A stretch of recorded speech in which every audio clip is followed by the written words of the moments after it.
2014 was one of those years in which anime found itself in a poor state. Yes, that year we got very good stories like Parasite, Tokyo Ghoul, and of course the last episode we saw from Hunter x Hunter. But other than that year was pretty mediocre. Most anime at the time followed the same pattern as other works that we have seen before.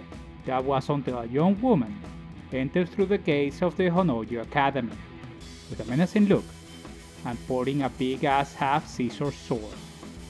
It's been almost 7 years since KillLaKill was introduced to the world, and with it, the proof that there was still room for original stories. This presentation tells the story of Ryuko in her quest on finding the murderer of her father. This path leads her to a school who is under the control of Satsuki, the cruel student council head, and wastes no time to face her, only to get her ass kicked by one of her goons, who is wearing a Goku uniform, which gives the wearer supernatural powers. Then she finds Senketsu, and even if it looks like a very extravagant sailor uniform, in reality is a sentient being who is given life by the life fibers. Ryuko becomes friend of her classmate Mako, who in my opinion is the best character of this story, but more of that in a minute. And will find herself living with Mako and her wacky family, who lives on the slums of the Academy's ground due to her 0 stars designation. For the first third of the story, Ryuko is trying to understand her superpowers while wearing Seketsu, the reason why he speaks to her and only she can hear him while fighting the Elite Four, the best 4 3-star Goku uniform wearing warriors under the orders of Satsuki. She will find the true killer of her father, a joyful looking girl named Nui, who is wielding the other half of the scissor. She is later introduced to the Nudist Beach organization, whose goal is to destroy the fiber. And yes, they are nude most of the time. During the beginning of the season, Ryuko will constantly fight Satsuki, expanding the rivalry, and eventually, by half-season, the story introduces the true villain of the story, who is Raju, Satsuki's mother, who is the owner of the Academy and president of Revox, a multinational corporation that basically owns the global market of fashion. This anime is a mix of everything that a great story should have: compelling characters, believable motives, good score, a hell of a lot of violence, and comedy. A lot of comedy. But where KillLaKill really excels is in its design. Everything in the presentation is over the top, and it doesn't apologize for it. But what makes it an outstanding story and its legacy is its obscenity. And no, I'm not talking about the amount of pies and butts that are bouncing on our faces throughout the story. I am talking about the graphical style of the presentation. The mix of colors, aggressive close-ups, and yes, obscene introductions every time that either Ryuko or Satsuki superpowers are activated is the true legacy of KillLaKill. The ability to transition from a kawaii to chibi, ecchi, and even a westernized cartoon and still feel like a uniform single style. It is really impactful, even if some anime purists or manga designers call it grotesque, as it doesn't follow the same pattern throughout it. All of this during a time in which the industry was experimenting quite a lot with CGI and 3D presentations. The secret is on the fast-paced transition of events.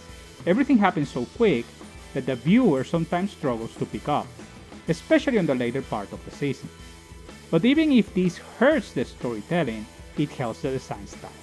After all, KillLaKill is a satire, and its main purpose is to entertain based on the absurdity of its situations, and keep you watching even if you don't understand what the heck is going on. And that is the main weakness of KillLaKill, the fast-paced storytelling. The show doesn't take its time to expand the story. It keeps faithful to its aggressive style and throws everything at you at once, like the multiple forms that Senseku can take, what are the different powers that can give, and the effort and sacrifice that Ryuko has to give to achieve its full potential. All of that have a different explanation, but it happens so fast that a first-time viewer will only understand that Ryuko put her health at risk every time she gives Senketsu her blood. and that she is transitioning to an overpowerful hero. I am not exaggerating this, because when she reaches her full potential, she becomes one of the most powerful characters in anime history, probably one step below of Rei Ayanami's Lilith.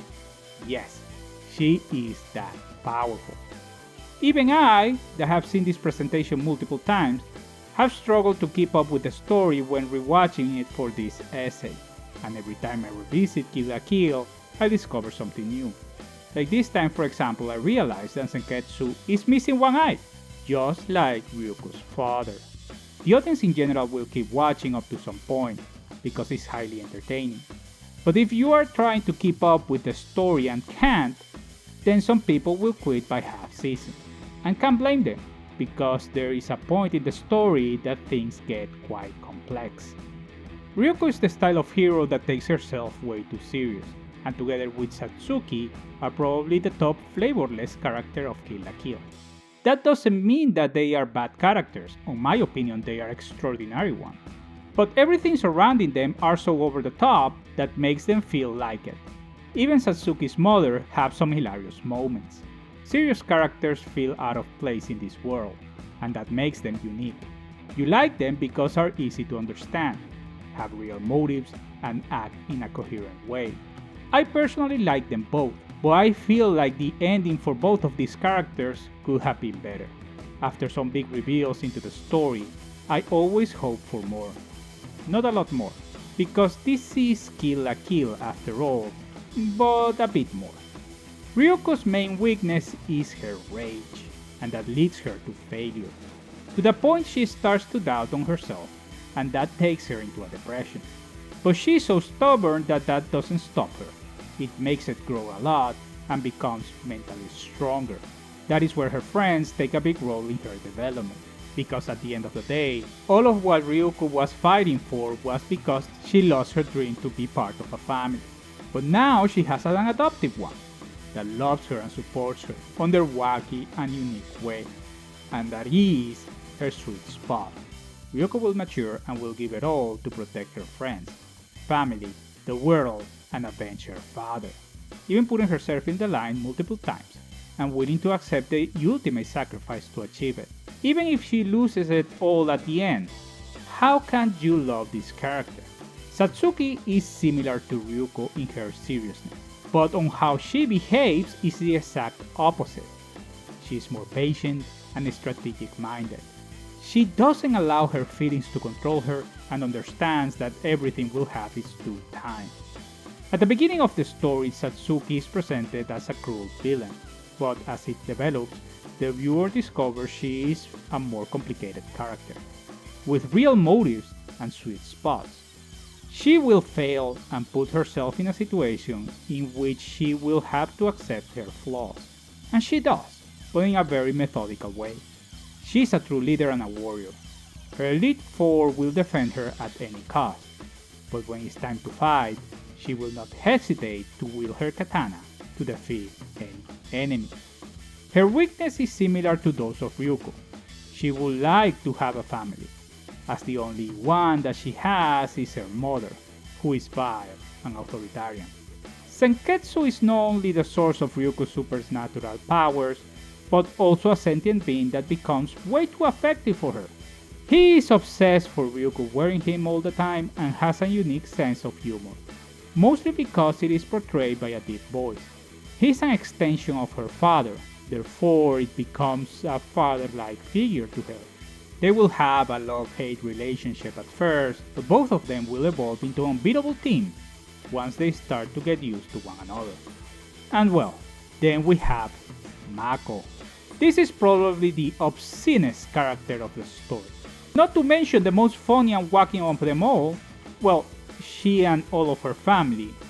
And yes, that is taking into account Mikisugi, who loves nudity.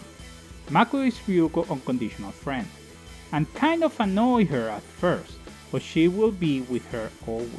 She is simple, she likes to eat and sleep. That's it. Probably one of the most fast-paced characters of this story, she transitions from a cartoonish character to an even more cartoonish one. She She doesn't think a lot of the situation before she acts, if that means to be with Ryuko. Even if she doesn't have any extraordinary powers, she's always there, putting herself at risk all the time. And for more hilarious as it can be, she is the voice of reason throughout the story. Every time she lifts her hands and hear the background hallelujah, you know you are in for a treat. Once she starts giving her words of wisdom, which is even more hilarious because she is right, like always. KillLaKill at the end of the day is a parody, a critique on current production, which it seems to focus at the Puritans on the anime industry.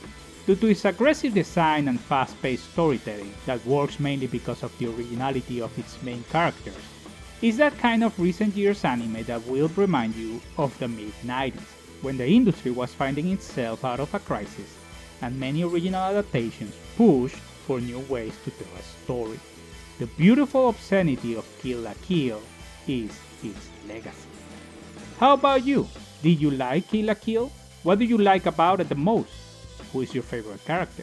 Let me know in the comment sections down below. Remember to like the video if you did, subscribe to the channel if you haven't already, join the Discord. The link is in the description section down below. Guys, thank you all so much for watching, and as always I wish you all a wonderful day.